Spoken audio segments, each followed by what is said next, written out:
Hola, soc la Montse de la Biblioteca Districte 2. Avui us porto 3 llibres sobre el tema del càncer.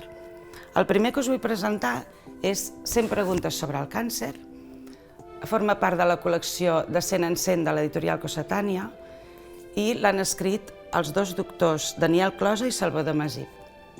Dins la col·lecció 100% de l'editorial Cossetània hi trobareu totes les respostes a les preguntes que segur que us hem fet davant de la malaltia que sigui prop o sigui de lluny en algun moment us afecta.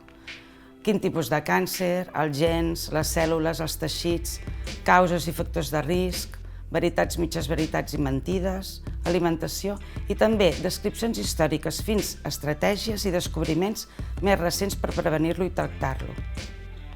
No és un llibre de consells, per això ja tenim els metges, per tant, feu-los cas.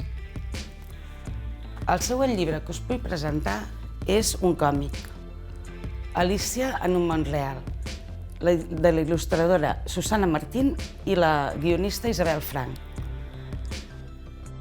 És un llibre sobre una dona que va patir un càncer i li van haver d'extirpar un pit. Aquesta història és la d'una dona que pateix càncer de mama i se n'acaba sortint. Explica a la seva guionista que la idea va sorgir de la demanda reiterada de les seves amigues i conegudes que li demanaren que ho expliqués amb humor. El producte és una novel·la gràfica que ens mostra una dona a la qual ni la malaltia, ni els tractaments agressius, ni l'extirpació d'un pit li han robat el sentit de l'humor.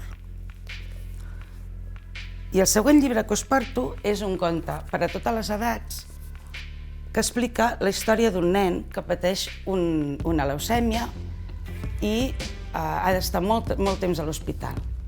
Al càncer també s'hi enfronten molts nens i nenes, aquí i arreu del món, i ha de fer llargues estades a l'hospital. D'aquí sorgeix aquesta història, amb uns protagonistes valents, alegres i solidaris. Cal dir que aquest llibre ha estat possible gràcies a l'associació Moi Solidaris, creada per una família d'un nen que té leucèmia i que la seva finalitat és recaptar fons per a la investigació de la malaltia. El 100% dels beneficis de la compra d'aquest llibre van destinats a l'Hospital Sant Joan de Déu de Barcelona. Vols que els ajudem a trobar una cura definitiva pel càncer infantil?